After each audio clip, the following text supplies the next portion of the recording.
여러분 안녕하세요. 건강인문학 여덟 번째 강의에 관련된 Q&A를 진행해 보도록 하겠습니다. 상당히 흥미로운 질문들이 많이 있었습니다. 그래서 오늘은 조금 시간이 걸리지 않을까 싶은 생각이 드는데요. 한번 얘기해 보겠습니다. 그냥 순서 없이 얘기를 해 볼게요. 여러 질문들을 제가 여러분들이 올려준 질문 중에서 추린 것들인데요. 한번 얘기를 해 보도록 합시다. 첫 번째 질문입니다. 맥클린톡은 유전자를 주변 상황에 민감한 감각기관이라고 했는데 이게 어떻게 유전자가 감각기관일 수 있느냐라고 하는 이해가 가지 않는다라는 질문이에요. 일반적으로 생각하면 이해 안 되죠. 유전자가 그 어떤 생명을 결정하는 그런 결정적인 요소인데 그것이 감각기관이라고 그러면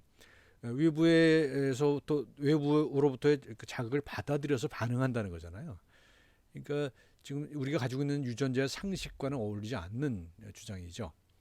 하지만 맥클린토 그랬다는 겁니다. 그렇게 봤다는 거고 실제로 그런 이런 근거하에서 연구를 진행했어요. 옥수수의 유전에 관련된 연구를 해서 노벨상을 받을 만큼 뛰어난 성과를 얻었단 말이죠. 그러니까 이건 뭐냐면 여러분들이 가지고 있는 과학이라고 하는 것에 대한 어떤 선입견 때문이 아닌가 하는 생각을 합니다. 유전자는 결정되어 있어야만 하는 거죠. 여태까지 여러분들 우리가 가지고 있는 상식은. 그런데 그 유전학을 공부하면서도 연구하면서도 맥클린톡은 그걸 감각기관으로 여겼다는 겁니다. 그러니까 외부의 상황에 따라서 외부에서 들어오는 자극에 따라서 유전의 방향이 달라지는 그런 것을 얘기했다는 겁니다. 그러니까 그런 의미에서 중요한 거고요. 이건 뭐 아직 이해가 잘 안 된다 하더라도 좀 더 생각을 좀 해보도록 그렇게 하시죠. 두 번째 질문입니다. 생물문화의학 같은 에, 경우 의사가 생물학에 기초해 환자 개개인의 역동적 자기 정체성도 고려하여 치료할 건데 그렇죠? 그 주장하는 거죠 제가 이 부분에서 어느 자폐 스펙트럼 당사자가 생물학적으로 비장애인과 신경계 구조가 다르지만 그 자신들의 정체성은 환자가 아니라 마치 피부색이 다른 것처럼 그저 특별함이라며 여긴다면 병이 아니게 될 수도 있으며 우리 사회와 정신의학께서 그들의 신경적 다양성도 존중해 줄 수 있을까요? 우선 이 문장에 대해서 좀 커미트를 하고 넘어갈게요. 이게 전체가 한 문장이거든요. 여러분들 글 쓸 때는요 이렇게 쓰면 안 돼요. 이렇게 자기 그 주제를 나눠서 문장을 짧게 쪼개서 설명해 주시면 좋을 것 같아요. 그래서 이걸 그냥 보통 사람들이 이런 문장을 읽으면 이해가 잘 안 되죠. 저는 물론 이제 무슨 말을 하는지 이해가 돼요. 하지만 이제 글을 쓸 때는요 이렇게 쓰지 마시고 잘 단문으로 쓰는 버릇을 그런 습관을 들이시면 좋을 것 같아요. 이게 이제 뭐 아마 이런 것 같아요. 자폐 스펙트럼 환자, 자폐 환자 같은 경우에 그것이 신경적으로 차이가 있다는 거잖아요. 보통 다른 사람들에 비해서. 근데 그것을 비정상으로 여기지 말고 그것을 그냥 다양성으로 여길 수 있느냐 그런 거죠. 그걸 다양성으로서 존중해 줘야 되느냐 그런 얘기입니다. 자, 여러분 어떻게 생각하세요? 자폐를 가지고 있는 사람이 비정상이다. 그래서 정상으로 되돌려 놔야 된다라고 하는 그 전제가 있죠. 우리 일반적으로. 그리고 그 상식입니다. 우리 일반적으로. 하지만 우리가 오늘 이번 강의를 통해서 공부한 내용을 보면 그것도 일종의 차이일 수 있다는 겁니다. 정상이라고 하는 것은 어떤 뭐랄까요 그 통계학적인 노멀 레인지 그죠? 전기분포에 속하는 그런 노멀 레인지라고 얘기할 수는 있겠지만 그렇다고 해서 그 노멀 레인지를 벗어난 사람이 그 인간이 아닌 건 아니잖아요. 그런 비정상 그러니까 전기분포를 벗어난 개체가 있다는 것 자체가 하나의 정상인 거죠. 그래서 그것을 벗어난 사람을 비정상이라고 여기는 것은 문제가 있을 수 있다. 그래서 이런 신경적 다양성도 존중해 줄 수 있을까요? 저는 존중해 준다고 생각을 합니다. 그러니까 이렇게 생각했을 때 우리가 정상에 대한 관념이 달라질 겁니다. 그리고 아마도 건강의 개념도 달라질 겁니다. 그러니까 정상과 건강의 개념을 우리 그 수업을 통해서 생각해 보면 그런 차이들을 포함하는 그런 차이들을 우리가 포함하는 그런 새로운 개념을 갖게 되지 않을까 그런 생각을 합니다. 그래서 다양성에 대한 인정 이것이 굉장히 중요한 거라고 생각합니다. 그다음요 관계의 사유에서 우리가 보다 포괄적인 시각을 얻기 위해서는 자아와 타자의 차이가 둘의 관계보다 중요하다는 시각을 버려야 한다는 내용이 있었는데 그렇다면 어떠한 시각으로 바라봐야 하는 건지 좀 더 자세히 알고 싶습니다. 이것도 좀 뭐랄까 내가 설명을 잘못해서 그런지 모르겠습니다만 이 문장에서 이게 질문의 요지가 뭔지 정확히 드러나지 있지 않거든요. 그러니까 이것도 여러분들한테 좀 부탁드려요. 그 글을 쓸 때는 명확해야 됩니다. 뜻이. 그래서 이거 뭐예요? 차이가 둘의 관계보다 중요하다는 시각을 버려야 된다는 건데, 그러니까 관계가 중요하다는 거죠. 내가 뭐 키가 뭐 150이고 어떤 다른 친구가 170이다 했을 때 그게 우열 관계를 나눌 수 있는 건 아니라는 거잖아요. 그래서 그렇게 여러 가지 다양한 신장의 차이를 가지고 있는 집단이 있다고 그럴 때 그 집단이 가지고 있는 그 관계도 어떤 관계를 유지하느냐. 예를 들면 키 작은 사람은 그 나름대로 어떤 그 잘할 수 있는 게 있을 것이고 키 큰 사람은 또 나름대로 잘할 수 있는 것이 있을 것 아니겠어요? 그러니까 그런 차이가 어우러지는 그런 사회, 그런 사회가 바람직한 사회라고 주장을 하는 거거든요. 그래서 어떤 시각으로 바라봐야 하는지는 그런 거예요. 다양성을 인정하고 그 다양한 객체들 간의 관계를 중요시하는, 그래서 그 관계를 통해서 뭔가 새로움을 창출하는 그런 것이 바람직한 사회가 되지 않냐, 그런 얘기를 하는 겁니다. 다음요. 강의 내용 중 궁금했던 점은 재현, 체현, 실현의 공통점과 차이점이었는데 좀 설명해 줬으면 좋겠다. 재현은 리프레젠테이션이죠. 다시 프레젠테이션, 다시 내보이는 거예요. 그러니까 재현, 있는 걸 그대로 보여주는 거죠. 그러니까 복사라 비슷한 개념이라고 볼 수가 있어요. 체현은 어떤 현상이 있으면 그것을 내 몸에 체화하는 거죠. 체현. 어떤 예가 있을까요? 내 몸속에 들어가 있는, 예를 들면 면역을 생각해 보십시오. 내가 예를 들어서 어떤 질병에 대해서 면역을 가지고 했을 때 내가 가지고 있는 예를 들면 지금 코로나는 아직 아니니까 예를 들어서 무슨 A형 독감이라고 생각해 봅시다. A형 독감에 대해서 내가 어떤 면역체계를 가지고 있다 생각해봐요. 그거는 A형 독감이라고 하는 그 바이러스와 바이러스를 내 몸속에 체현한 거잖아요. 그렇죠? 그거를 내 몸에 내가 경험을 해서 내 몸속으로 가지고 있는 거죠. 그 체현이라고 할 수가 있습니다. 그다음에 우리가 실현이라고 하는 것은 우리가 어떤 그 지식을 습득했을 때 그것을 환경에 되돌려 놓는 겁니다. 그러니까 예를 들면 코로나가 지금 문제가 되고 있잖아요. 그래서 그 문제가 이러저런 우리가 아직도 모르는 게 많지만 이러저런 실천을 하고 있잖아요, 우리가. 그죠? 그래서 마스크를 쓴다든지 손을 씻는다든지 검사를 한다든지 하는 것은 그 코로나라고 하는 것과 우리라고 하는 그 관계를 사회 속에서 실현하는 거죠. 그래서 재현, 체현, 실현, 뭐 큰 차이가 있을 수가 있겠죠, 그렇죠? 그래서 우리는 여태까지 우리 과학은 재현에 초점을 맞춰 왔었죠. 리프레젠테이션. 그러니까 진실이라는 것이 어딘가 있고 그것을 재현한 그런 과학 법칙이 있다고 생각했다는 것입니다. 여전히 중요해요. 그거는 재현이라는 것은 여전히 중요하지만 체현과 실현이라고 하는 그런 어떤 실천의 방식도 훨씬 더 중요하다. 훨씬 덜하고 하기는 어렵지만 최소한도 동등한 무게로 중요하다라고 하는 얘기를 하는 겁니다. 그 다음 학생은요. 동물들이 도덕성을 가지고 있다는 것이 동의하기 어렵대요. 동물들이 도덕성을 가지고 있다는 게 동의하기 어렵다고 그래놓고서는 원숭이 실험을 이제 얘기를 들었는데 그건 원숭이니까 가능한 거 아니냐. 원숭이도 동물이잖아요. 그죠? 그러니까 이 학생 얘기는 뭐냐면 원숭이가 아닌 다른 동물에서도 도덕성을 얘기할 수 있느냐. 그 받아들이기 어렵다. 그런 주장인 것 같아요. 그런데 이 강의에서 하는 내용은 그것이 연속되어 있다는 거죠. 그들이 우리가 똑같은 도덕성을 가지고 있다는 얘기가 아니라 인간이 가지고 있는 도덕성이라고 하는 것이 그들로부터 진화한 것이라는 겁니다. 거기가 맹아가 있었다는 거죠. 그죠? 우리가 원숭이 실험에서 보는 것처럼 다른 개체가 고통스러워하는 것을 대해서 우리는 똑같진 않지만 꺼려하는 그런 그 기본적인 속성을 가지고 있다는 거잖아요. 거기서부터 도덕성이 쫙 텄다는 것이지 그 자체가 도덕성이라는 건 아니에요. 그리고 예를 들면 다른 동물들에서 보면은 그 다른 개체를 먹어치우기도 하고 싸우기도 하고 그런 어떤 약육강식의 양태가 보이는 것도 사실이잖아요. 그러니까 그들이 도덕적이냐? 뭐 그렇진 않다고 볼 수가 있겠죠. 하지만 그것만 있는 게 아니라는 거죠. 그들은 공감이라고 하는 그런 요소도 가지고 있고, 그래서 그런 것으로부터 우리가 인간의 도덕성이 그로부터 진화했다는 것이지, 그거 우리가 인간과 똑같은 도덕성을 가지고 있다는 주장은 아닙니다. 후성 유전에 관한 질문인데요. 쌍둥이로 태어나도 자란 상황이 다르면 완전히 다른 사람으로 성장하는 것이 가능하다는 예시를 들 수 있을까요? 그렇죠. 그러니까 후성유전의 대표적인 사례는 이런 거예요. 어디선가 제가 얘기한 것 같은데 쌍둥이로 태어났어요. 쌍둥이로 태어났는데 예를 들면 엄마는 백인이고 아빠는 흑인이란 말이죠. 근데 쌍둥이로 태어났어요. 엄마 뱃속에서. 그런데 그 중에 하나에는 겉모습이 흑인이고 하나에는 백인이더라는 거죠. 그런 사례는 굉장히 있습니다. 뭐 100만 분의 1 정도의 확률로 있다고 그래요.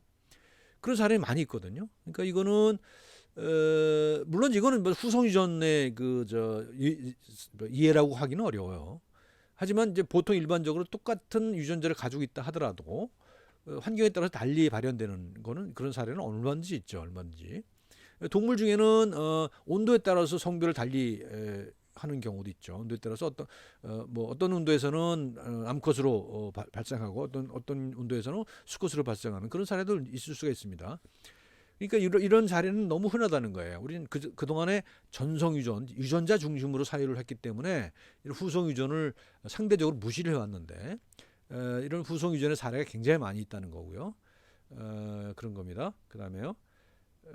같은 자연 선택이라는 메커니즘을 설명하는데도 다윈, 에드워드, 밀슨, 도킨스, 크로프틴, 굴드가 다르다.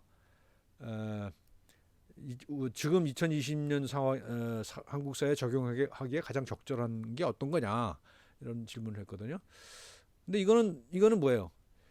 어떤 걸 하나 선택을 해야 된다는 전제가 있는 거잖아요. 꼭 하나를 선택해야 될 필요는 없을 것 같습니다. 다 받아들일 수 있을 것 같아요. 모든 이 사람들의 주장들이 다 조금 다르잖아요. 근데 그것들을 뭐 다른 걸 버리고 어떤 하나를 받아들일 필요는 없을 것 같아요. 다윈이나 에드워드 윌슨, 도킨스 같은 사람은 경쟁을 강조하는 사람이고 크로포트키나 굴드는 상호 부조를 강조하는 사람들이잖아요. 두 개가 다 필요하다는 겁니다. 그 발표적으로 선택해야 될 문제는 아니라는 생각해요. 융합적 접근이 현대에 이르러서 각광받기 시작한 결정적인 이유는 무엇인지 물었어요. 글쎄요, 전반적인 흐름이 그렇다는 겁니다. 그러니까 여태까지 뭐 사회 정치적인 그 시스템도 그렇고요, 과학 연구도 그렇고요, 우리 역사의 흐름을 봤을 때 20세기는 배타적인 그런 정서들이 강했잖아요. 냉전도 했고 세계 대전도 벌어졌고요. 진영은 나눠서 싸워왔던 그런 역사가 있었습니다. 우리 역사에서는. 그다음에 이제 설명한 것처럼 사회생물학이나 또는 우생학 같이 그런 어떤 경쟁에 적합한 그런 과학 이론들이 대세를 이루었죠. 하지만 2차 대전 끝나고 냉전도 끝나고 그러면서 이제 그런 대립적 구도가 사라지죠. 대립적 구도가 사라지면서 같이 공생이라고 하는 그런 키워드가 떠오르게 되는 거잖아요. 그래서 물론 아직도 이것이 주류라고 얘기하기는 어렵습니다. 지금도 정치적인 흐름에 보게 되면 유럽 같은 경우에 극우들이 집권하는 경우도 많이 있고요. 뭐 세계적으로 그런 경향이 있습니다. 신자유주의가 발흥하고 지금은 이제 극우주의가 득세하는 그런 것이 있지만 그렇지만 그럼에도 불구하고 역사와 과학의 큰 흐름을 보게 되면 그것들이 융합하는 다양한 여러 요소들이 섞이는 그런 흐름을 형성하고 있다라고 하는 겁니다. 자유의지에 대한 질문이 이제 몇 가지 있었습니다. 그러니까 제가 그렇게 얘기했잖아요. 자유의지, free will과 free want. 내가 하겠다라고 하는 의지와 하지 않겠다는 의지가 있다고 그러죠. 그래서 우리는 내가 이렇게 할 거야라고 한 100% 자유로운 그런 의사결정을 하지 못한다는 얘기를 했죠. 그래서 내 의지를 추동하는 기본적인 어떤 자연적인 그런 추세가 있다는 거예요. 그래서 그것을 뭐라고 불러도 좋아요. 욕망이라고 불러도 좋고요. 또는 무의식이라고 불러도 좋습니다. 내가 의지하지 않았는데도 불구하고 나를 움직이는 그런 요소가 분명히 있는 거죠. 그게 욕망이라고 일반적으로 얘기를 합니다만 또는 무의식일 수도 있을 거예요. 근데 그렇지만 그럼에도 불구하고 우리 인간이라는 존재는 그런 자연적인 그런 무의식으로만 또는 욕망으로만 구성되어 있지 않다는 거잖아요. 그래서 우리는 문화적인 존재이기 때문에 그런 욕망과 무의식을 통제할 수 있는 그런 메커니즘 또한 가지고 있다는 거잖아요. 그래서 그것이 우리는 이제 거꾸로 위에서 이제 되먹임 된다는 거예요. 피드백이 된다는 거잖아요. 피드백이 돼서 그것이 섞인다는 거예요. 그래서 문화적인 것과 자연적인 것이 섞인다는 얘기를 한 거잖아요. 그래서 자유의지는 그런 겁니다. 근데 여기서 비판적으로 얘기하는 것은 지금까지의 과학이나 지금까지의 철학이나 지금까지의 정치가 모든 것이 자유의지를 중심으로 구성되어 있다는 점을 비판적으로 보는 겁니다. 그러니까 자유의지라는 것을 그건 전제되어 있는 거잖아요. 그러니까 자유의지가 우리 인간이 자유의지를 가지고 있다는 과학적 근거는 없어요, 사실상. 그렇잖아요. 오히려 거꾸로죠. 우리가 자유의지를 가지고 있지 않다라고 하는 과학적 증거는 많지만 우리는 자유롭게 태어났다라고 하는 그런 증거는 없단 말이죠, 어디도. 그래서 오히려 그 자유라고 하는 개념을 이제 많은 학생들이 그 지적을 했던데, 제가 이제 스피노자 얘기를 했잖아요. 스피노자의 자유 개념은 뭐예요? 내가 내 마음대로 하는 게 자유가 아니라 내가 다른 영향들을 최대한도로 흡수할 수 있는 걸 자유라고 얘기했단 말이죠. 아주 역설적인 거잖아요. 우리가 상식적으로 생각하는 자유의지는 내가 마음대로 하는 것을 의미했지만, 스피노자 17세기에 이미 그 자유를 더 큰 포괄적인 걸로 내재적인 것으로 받아들였단 말이죠. 나라고 하는 자연이 흡수할 수 있는 자연의 범위를 자유로 봤단 말이죠. 그래서 좀 다른 개념이고, 철학적으로도 그렇고 과학적으로도 그렇고 새롭게 설명할 수 있는 거라고 볼 수가 있습니다.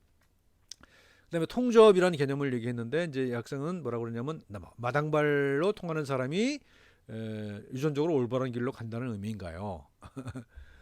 뭐 유전적으로 올바른 건 없어요. 여기서 우리가 유전적으로 올바른 길이라고 하는 말은 이건 잘못된 겁니다. 유전적으로 올바른 길은 없죠, 그렇죠? 유전적으로 올바랐다는 얘기는 뭐예요? 그러면 유전자 속에 올바른 게 써 있다는 거잖아요. 근데 그런 거 없다는 거잖아요. 우리가 진화라는 개념도 그렇고요.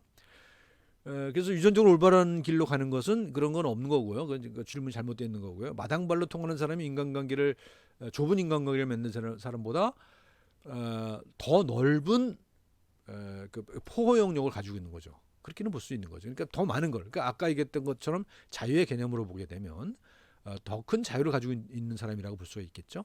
다양한 인간관계를 가지고 있다고 한다는 얘기는 나와 다른 많은 다양한 다름 차이들을 내 속에 포함한다는 얘기잖아요. 그러니까 그거는 유전적으로 옳은 것이 아니라 지금 우리가 가고 있는 어떤 그 흐름과 일치하는 거라고 보면 되는 거죠. 그렇습니다.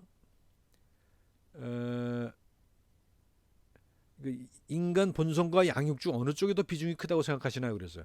이런 질문은 좀 내가 하지 말아달라고 맨날 그 주문을 하는데, 이것이냐 저것이냐라는 선택, 이런 질문은 그 다른 그 가능성들 다 막아버려요. 양육이냐 본성이냐, 어느 게 더 중요하냐, 또는 이거 A는 몇 퍼센트고 B는 몇 퍼센트냐, 이런 설명은 이거는 의미가 없다고 생각해요. 왜냐하면 그렇게 딱 갈릴 수 있는 것이 아니기 때문에, 양육이라고 하는 것과 본성이라는 것은 대립적인 것이 아닙니다. 우리가 많은 그 다른 요소들도 얘기했잖아요. 문화와 생물도 연속이라고 그랬고요. 많은 사례를 얘기했잖아요. 본성과 양육도 마찬가지입니다. 그래서 매트리드리 같은 사람은 뭐라고 얘기하면 양육을 통한 본성, 양육을 통한 본성이에요. 그러니까 via, nature via nurture예요. nature via nurture. 양육을 통해서 본성이 이루어진다는 거죠. 그건 아까 얘기했던 후성 유전과도 통하는 거죠. 유전자를 가지고 있지만 내가 어떤 환경에 처한을 따라서 그 유전자의 발현 양상이 달라지잖아요. 그러니까 어떤 게 더 중요한 게 아니에요. 두 개 다 동시에 작용하는 거예요. 그러니까 둘 중에 그 선택해야 되는 그런 질문은 안 하는 것이 맞다라는 얘기입니다. 머신러닝에 관련된 질문인데요. 이것도 기계 아니냐는 거죠. 그 맞습니다. 머신러닝이라는 것은 우리가 인간이 그 구체적인 메커니즘을 밝혀낼 수는 없어요. 하지만 그 속에 어떤 마치 블랙박스처럼 들어가 있는 거잖아요. 그게 머신러닝이거든요. 그런데 그것이 상당히 그 함정적인 결과를 내놓는단 말이죠. 그래서 이것도 3차원 정보의 저장 방법 같은 것 아닌가요? 그럴 수 있습니다. 그럴 수 있습니다. 이제 문제는 뭐냐면 우리가 인간이 제대로 이해하지 못하고 있다는 거예요. 아직도 우리가 적극적으로 활용함에도 불구하고 그것이 어떻게 그런 결과를 내놓는지 잘 몰라요. 예를 들면 알파고 같은 경우 봅시다. 알파고 같은 경우에는 인간보다 훨씬 뛰어난 그런 그 성능을 가지잖아요. 그렇지만 그게 왜 그렇게 그런 결과를 내는지를 구체적으로 메커니즘으로 분류를 할 수는 없다는 거 아직 우리가. 그렇지만 크게 봐서 그것이 어떤 그 정보를 저장하는 방법이라고 볼 수는 있겠어요. 이 학생 지적은 옳습니다. 그다음에 질문인데 인간의 무의식적인 행동이 동물의 행동으로부터 비롯될 수 있다고 보시는지. 그렇습니다. 동물의 행동으로부터 비롯된 것이 아니라 그로부터 진화해 왔다는 거예요.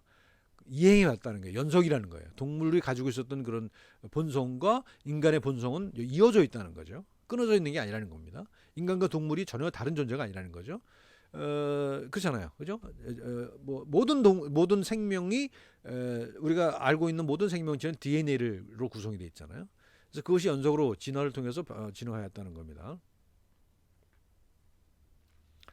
뭐 여기 어떤 이렇게 있냐면 지구과학 분야만 강조한다는 비판을 받았다라고 하는데 글쎄요, 그 저기 뭐 혼성을 얘기하면서 지구과학만 강조한다는 비판을 받았다. 이건 왜 뭔지는 잘 모르겠어요. 나 여러분들이 이 학생 얘기가 왜 지구과학만 강조하는 거죠? 이게 물리학, 화학, 뭐 생물학 다 들어가 있는 것 아닌가요? 뭐 그런 겁니다. 뭐 넘어갑시다. 그다음 질문요. 사회문화적인 미시적 요소를 제외하고 전체적인 거시적인 관점에서 자연 선택을 바라본다면 이타적인 종이 이기적인 종보다는 종족의 번영에 유리할 것이다. 그렇다면 과거에 비해 인간은 이타적이게 되었다고 볼 수 있는가? 이것도 이기적인 것과 이타적인 것을 이분법으로 보고 있다는 지적을 하고 싶어요. 우리는 이기적인 존재지만 동시에 이타적일 수도 있다는 거잖아요. 어느 수준에서 보느냐에 따라 달라질 수 있다는 겁니다. 예를 들면 저 도킨스 같은 경우에 유전자를 단위로 보잖아요. 그러면 유전자의 단위에서는 유기적인 존재이죠. 하지만 개체 또는 집단의 관점에서 봤을 때는 얼마든지 이타적인 행동을 할 수가 있는 거잖아요. 그래서 인간이 이타적이게 되었다라고 한다기보다는 인간 속에는 이기적인 요소와 이타적인 요소가 다 있다라고 볼 수가 있는 겁니다. 우리 속에는 천사와 악마가 다 있다 하는 겁니다. 동물도 종교성이나 양심을 갖고 있나요? 알 수가 없죠. 그죠? 동물이 종교를 가지고 있는지 뭐 지금 겉으로 보기에는 없죠. 우리가 인간의 가지고 있는 종교를 기준으로 한다면, 그러니까 무슨 뭐 사제도 없고 그죠? 없어요. 근데 뭐 종교심이 없느냐? 뭐 그건 모르죠. 근데 이제 어떤 거를 보게 되면 예를 들면 그 침팬지가 어떤 그 폭포 앞에 앉아갖고서 뭐 1시간 동안 앉아 있었다라는 그런 관찰한 기록이 있어요. 거기서 뭔가 사색에 잠겨 있었다고 볼 수가 있겠죠. 그렇다고 우리가 상상할 수 있는 거잖아요. 그러니까 그들이 어떤 상상력이 괴뢰되어 있다라고 보기는 어려울 것 같아요. 물론 이제 영장류 같은 경우에 해당하는 얘기입니다. 그 영장류 이전에 다른 동물들이 그런 뭐 예를 들면 자기를 반성한다든지 사유를 한다든지 철학적 사유를 한다는 증거는 어디도 없죠. 하지만 영장류쯤 오게 되면 조금 의심해 볼 필요는 있을 것 같습니다. 이제 그다음 질문요. 요거는 이제 의학 전공 학생인 것 같아요. 의학의 패러다임 변화에 오면서 단순한 생물학적 관점에서 바라보는 의학이 아닌 삶 그 자체를 바라보는 의학에 도달했다. 삶 그 자체를 바라보는 의학은 그건 의학이 아니지 않냐는 거예요. 새로운 영역으로 구분해야 되지 않냐는 이야기를 했어요. 그러니까 이 학생은 의학이라는 영역을 과학으로 보존하고 싶은 생각이 있는 거죠. 그죠? 그래서 삶을 강조하는 것은 인정하겠는데 그것이 의학인 것은 아니지 않느냐. 그건 다른 영역이지 않느냐. 그래서 의학의 본류의 영역은 그대로 남아있는 건 아니냐. 그런 얘기를 하는 거거든요. 저는 이런 주장에 동의하지 않습니다. 동의할 수가 없어요. 의학이 기본적으로 사람을 대하는 것이기 때문에 의학 속에 그걸 다 포함해야만 하는 것이지 그걸 따로 다른 영역으로 띄어서 다른 데 넘겨주는 것은 옳지 않다고 보는 거예요. 마치 뭐 같냐면 의료에 있어서 윤리 문제가 많이 되고 있잖아요. 그런데 제가 경험한 겁니다만 어떤 윤리적 문제가 있을 때 과학적 의학을 하는 사람들이 항상 뭐라고 얘기하냐면 당신이 윤리학자니까 당신이 해결책을 내놔봐라라는 얘기를 한단 말이죠. 그래서 그런 거는 옳지 않다고 보는 겁니다. 그래서 의학의 본류이기 때문에 이런 삶의 영역을 바라보는 것도 의학의 본류이기 때문에 그것은 새로운 영역으로 구분한다기보다는 뭐 그런 영역이 특화된 영역을 있을 수가 있겠지만 그렇지만 의학의 본류에 포함되어야만 한다라는 것입니다. 그다음에 진화 정치학 관련해서 뭐 여러 가지 얘기해서 정치적으로 악용되는 것을 방지하기 위해 어떤 행동을 할 수 있을지 과학이 정치적으로 악용되는 사례는 굉장히 많이 있죠. 근데 악용을 방지하기 위해서 어떻게 해야 되느냐 하는 거예요. 근데 저는 이 방지라기보다는요. 그 관계를 적절히 유지해야 된다고 생각을 해요. 그러니까 그 과학이라고 하는 것은 정치적일 수 있어요. 의학도 마찬가지입니다. 경우 따라 상당히 정치적인 판단을 할 수 있는 것이거든요. 뭐 대표적인 사례는 뭐 최근에 몇 년 전에 있었던 일입니다만 그 물대포 사건, 백남기 농민 사건. 그 경우에 소생 불가능이라고 1차적으로 응급처에서 판단했는데 정치적인 이유 때문에 어떤 의사가 나타나서 그 사람을 수술을 했고 그리고 억지로 살려놨다는 거잖아요. 정치적 부담을 덜기 위해서 어떤 한 생명을 수단으로 삼았다는 거예요. 이건 굉장히 부도덕한 행위일 뿐만 아니라 지금도 서울대학교 교수라고 남아 있다고 그러는데 이건 참 파렴치한 행동이라고 생각합니다. 정치적으로 악용하는 거죠. 근데 정치적인 악용하는 이건 비난받아야 마땅하지만 그렇지만 그렇다고 해서 그 인간이 우리가 하는 행동들이 정치적이지 않을 수는 없다는 거죠. 정치적으로 올바라야 되는 것이 정치적으로 독립적이어야 되는 건 아니라고 생각해요. 정치적으로 올바른 것이지 정치로부터 독립되고 따로 떨어져야 되는 건 아니라고 생각합니다. 예를 들면 뭐 그 반대의 경우도 많이 있습니다. 예를 들면 이제 우리 그 87년 민주화운동을 벌였던 박종철 고문치사 사건 그때 이제 부검 의사가 어떤 행동을 했는지 잘 살펴보시면 그 사람은 그 당시에 어떤 그 정치적 압박에 불구하고 전문가인 의사로서의 양심을 지켰던 사람이거든요. 그러니까 이런 두 가지 사례가 다 있습니다. 근데 그것은 뭐냐 하면 그러니까 두 경우를 보면은 정치적으로 하나는 악용된 사례라고 우리가 판단하는 거고 하나는 정치적으로 중립을 지킨 사례라고 할 수가 있잖아요. 그렇지만 정치로 중립을 지켰다고 하지만 그럼 정치와 무관한 거냐? 그렇지 또 않죠. 그러니까 우리는 의학은 뭐 루돌프 휘르쇼라는 사람이 그런 얘기했잖아요. 의학은 정치학이다라는 얘기를 했거든요. 그러니까 정치로부터 독립돼서 분리될 수는 없다. 정치로 올바른 길을 가야 된다 이렇게 얘기하고 싶습니다. 그다음요. 면역이 몸 안에서 일어나는 진화라 하였는데 진화의 자연 선택은 면역이 어떤 메커니즘과 유사한지 궁금합니다. 그 면역이 몸 안에 진화라고 했던 것은 뭐냐면 면역 세포들이 많이 있잖아요. B셀, T셀 뭐 많이 있잖아요. 그다음에 면역 물질들이 많이 있잖아요. 그런 것들이 이제 변화해 간다는 것이죠. 몸 안에서 변화해 간다는 거예요. 그리고 외부에서 어떤 이물질이 들어왔을 때 그것에 반응하는 양식이잖아요. 그래서 외부에 존재하는 환경에 맞추어서 진화한다는 얘기죠. 그래서 그것도 자연 선택에 의해서 일어난다는 거예요. 뭐 그런 정도로 설명하고 넘어가겠습니다. 지금 달리 보기의 개념이 인상 깊었는데 지금의 양식이 범주에 치우쳤는데 이제는 이행 연속 관계 과정으로 사회화져 가셨는데 이를 서양 유죄 과학의 동양적 사고방식이 융합된 결과로 생각할 수 있나요? 글쎄요. 그렇기도 하고 안 그렇기도 해요. 우리는 뭐 예를 들면 연속 관계 과정 이런 것이 동양적인 것이다라고 생각하는 경향이 있었거든요. 저도 옛날에 그랬어요. 그래서 서양이 동양으로 치유가 돼야 된다는 생각을 했었거든요. 근데 서양을 공부를 해보면요. 서양이라고 해서 그런 게 없었던 건 아니거든요. 그러니까 동양만이 서양을 치유할 수 있는 것은 아니에요. 서양 그 자체 내에도 어떤 그런 그 맹아들이 가지고 있었습니다. 계속.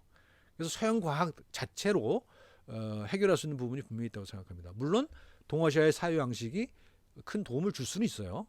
하지만 그것을 바로 갖다 붙이는 것은 의미가 없다. 그래서 서양 과학 자체 내에 그런 맹아들을 가지고 있기 때문에 서양 과학도 서양 과학을 우리가 결코 무시할 수 없다. 그런 얘기를 했습니다. 그다음에 이 학생은 이제 다윈과 크로프트킨 얘기인데요. 다윈이 적도에서 연구를 했고 크로프트킨이 시베리아에서 연구를 했기 때문에 한 사람은 한 사람을 합동을 주장했다라는 얘기를 했잖아요. 근데 이 학생은 아주 재밌는 상상을 했죠. 반대로 크로프트킨이 적도에 가고 다윈이 시베리아에 갔다면 그 사람들은 어떤 이론을 냈겠는가 하는 얘기를 했죠. 알 수가 없죠. 알 수가 없어요. 그런데 이거는 그 사람이 처한 그 시대적 상황을 같이 봐야 됩니다. 예를 들면 크로포트킨 같은 사람은 러시아 혁명이 이제 일어나는 와중에 연구를 했던 사람이거든요. 그러니까 그리고 이 사람은 혁명가예요. 그 자기 그 정치적 그 신념과 일치하는 그런 연구를 할 수밖에 없었겠죠. 반면에 다윈은 제국주의 침탈이 일어나던 영국에 살았어요. 영국이라면 그 당시에 해가 지지 않는 나라였지 않습니까? 거기서 연구를 했어요. 굉장히 양심적인 사람이었지만 그런 시대적 상황이라고 하는 것을 그 배경으로 가지고 있는 것도 또한 인정할 수밖에 없는 거죠. 그러니까 강자가 승리하는 그런 적자생존 뭐 이런 약육강식이란 말은 뭐 다윈은 하지 않았지만 그런 정서가 그 연구를 하는 것 속에 지배를 하지 않았겠는가 그런 겁니다. 그다음 우생학이 인간의 학문에 미친 긍정적인 영향은 없었는지 궁금합니다. 저는 물론 저 개인적인 소견입니다만 없다고 봅니다. 우생학이 그 우생학이라고 하는 그 정치적 아젠다죠. 이거는 생물학적인 아젠다가 아니라 정치적 아젠다라고 봅니다. 실제로 생물학적으로도 문제가 많은 주장인 것이죠. 왜냐하면 그 열등한 그 형질을 없애버린다는 거잖아요. 근데 진화라는 것의 기본이 뭐냐면 우열의 문제가 아니라, 물론 결과는 그렇게 됩니다만 우열의 문제가 아니라 진화라는 게 일어나려면 기본적으로 다양성이 있어야 되는 거거든요. 다양성이 없으면 진화가 일어나지 않아요. 그러니까 경쟁에서 승리해서 결과를 중심으로 보게 되면 약육강식이고 적자생존이지만요. 그 과정을 중심으로 보게 되면 그 속에 다양성이 있는 겁니다. 다양성이 있어야만 진화가 일어나는 거예요.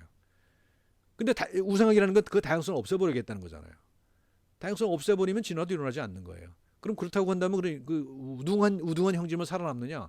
그건 그렇지 않다는 거예요. 자연을 보게 되면은 예를 들면 이런 거예요. 우리가 자석을 말이죠. 자석을 여기 N극 여기 S극 있을 때 잘라 보세요. 다시 N극 S극이 생기거든요. 그런 겁니다. 그래서 우리가 어떤 다양성을 인위적으로 제거한다고 할 때 자연 속에서 그 그 획일성이 유지되지 않는다는 겁니다. 따라서 기본적으로 우생학은 이론적으로 틀렸다. 나는 그렇게 주장합니다. 그다음에 면역과인지 어떤 부분에 거울 유론이 들어있다고 할 수 있는지 했습니다. 인지는 다 알잖아요. 그렇죠? 다른 사람이 아파할 때 아파할 때 활성화되는 부위가 그것을 관찰하는 그 애정어린 눈길로 그 아픔을 동정하는 사람인 내 뇌에도 똑같은 부위가 활성화되더라는 거죠. 면역이라고 하는 것은 그 다른 외부적인 물질들 내 안에 품어서 나와 나 아닌 것의 관계망이 만들어지는 거죠. 내 속에서, 면역계 속에서. 그것이 이제 거울 유론과 비슷한 똑같다는 게 아니고요.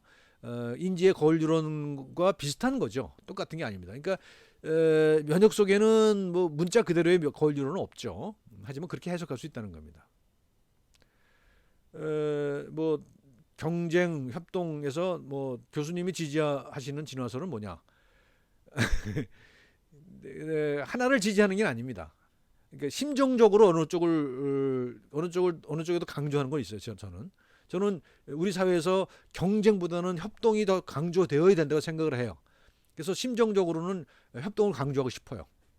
하지만 경쟁이라고 하는 것이 현실로 있다고 하는 사실들을 꼭 인정하지 않을 수 없어요. 그러니까 다윈도 옳고 크로포트킨도 옳아요. 둘 중에 하나를 선택해야 되는 이유는 해야 될 이유는 없다고 생각해요. 그러니까 우리 인간은 다 그런 거예요. 이중적인 존재입니다. 어떤 그 중에서 하나만 선택하는. 그러니까 여러분들 그 질문을 읽어보게 되면 계속 이런 그 선택의 그런 질문들이 많거든요. 양당 간의 선택을 하면 넌 뭘 하겠느냐, 뭐 이런 질문이 너무 많은데, 그런 질문을 조금씩 줄여나가는 것이 우리가 공부하는 이 건강인문학을 공부하는 이유 중에 하나이기도 합니다. 그래서 현실을 현실 그대로 받아들이는 것, 그것을 어떤 그 범주를 통해서 나누지 않고 현실 그대로 인정하는 것, 받아들이고 인정하는 것, 이것이 우리가 공부하는 이유라고 저는 생각을 해요. 그다음요, 자연 도태 얘기를 했어요. 자연 도태라고 하는 말을 아직도 많이 쓰더라고요. 근데 저는 이건 잘못 들어온 말이라고 생각을 하거든요. 자연 도태, 자연 선택은 살아남는 거고 자연 그 도태는 사라지는 거잖아요. 두 가지가 똑같은 거라고 생각할 수 있지만, 도태 그러면 거기 어떤 가치 판단이 들어가 있죠, 그죠? 너는 사라져야만 하는 거야라고 하는 거. 자연 선택 그러면 비교적 중립적이에요, 그죠? 자연이 선택을 하는 거죠. 그래서 중국에서 처음 들어왔을 때 진화가 처음 들어왔을 때 중국에서는 뭐라고 그랬어요? 물경 선택 그랬어요. 물경 천택. 물경 뭐냐면 물건들은 경쟁을 해요. 하늘은 선택을 해요. 그래서 물경 천택 이렇게 했거든요. 그게 더 그 중립적인 의미라고 생각을 합니다. 자연 도태 그러면 거기는 어떤 그 비하의 느낌이 들어가 있기 때문에 이런 용어는 안 쓰는 게 좋다고 생각했는데 아직도 많은 데서 쓰고 있더라고요. 그다음요, 이기적 유전자에서 진화는 생존을 위해 유전자를 변이시키는 것인데 현재 천적이 없는 인간은 더 이상 진화를 할 수 없다는 이야기인가요? 그렇진 않죠. 천적이 없다고 해서 경쟁이 없다고 해서 진화가 일어나지 않는 것은 아니죠. 왜냐하면 사회적 환경이 엄청나게 변하기 때문에 그 환경에 우리는 적응해야 될 필요가 있습니다. 그렇죠? 그러니까 보통 일반적인 그 동물 같은 경우에는 개척끼리의 경쟁이 진화의 동력이 되잖아요. 근데 인간에 오게 되면 그 개체 간의 경쟁을 통제하는 메커니즘, 사회적 메커니즘, 문화적인 메커니즘을 만들었잖아요. 그렇죠? 우리 문화를 가지고 있어요. 정치 체제를 가지고 있고 경쟁을 제한할 수 있는 그런 메커니즘을 가지고 있단 말이에요. 근데 그것은 자연의 메커니즘이라기보다는 사회 문화적인 메커니즘이죠. 그러니까 새로운 환경이 만들어졌죠. 그리고 그 어떤 아주 그 혹독한 자연의 도전도 사실은 별로 없잖아요. 그렇죠? 그래서 그런 도전이 없어지기 때문에 인간 수명이 늘어났죠. 근데 그러니까 처음에 우리가 진화해왔던 그런 환경과는 다른 환경에 처해 있는 건 틀림없는 사실입니다. 그런데 그렇다고 해서 우리가 진화가 일어나지 말라는 법은 없죠. 우리가 많이 상상을 하잖아요. 우리가 운동을 안 하고 머리만 많이 크기 때문에 우리가 앞으로는 머리만 있다마는 그런 그 새로운 종이 선택할 그 진화될 것이다. 그런 상상을 하기도 하잖아요. 그러니까 진화는 멈추지는 않는다. 하지만 지금까지 자연 상태에서 일어났던 진화와는 좀 다른 그런 것이 아니겠는가 그런 생각을 합니다. 그 다음에 이제 이 학생 재밌는 얘기를 했어요. 소프트뱅크 손정희 회장 얘기인데요. 어, 그 인간 지능의 한계를 가볍게 넘는 인공지능을 가질 것이다. 이미 가지고 있어요, 우리 그죠? 알파고 그렇잖아요. 근데 그렇다고 한다면 그런 인공지능이 도덕심, 선량함 등 사람이 느끼는 감정들도 그렇게 진화할 수 있을까 하는 질문이에요.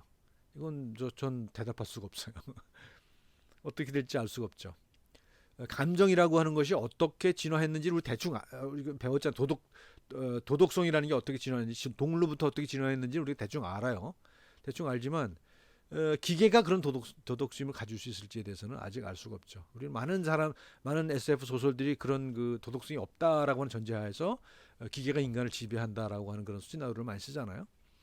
그렇게 될지 아니면 그 속에서 어떤 인공지능 속에서도 또는 딥러닝이라고 하는 걸 통해서 그들이 어떤 그 도덕심을 진화시키게 될지 그건 알 수가 없습니다. 자, 오늘도 또 대충 이렇게 좀 여러분들의 질의응답을 해봤습니다. 오늘 여기서 마치겠습니다. 고맙습니다.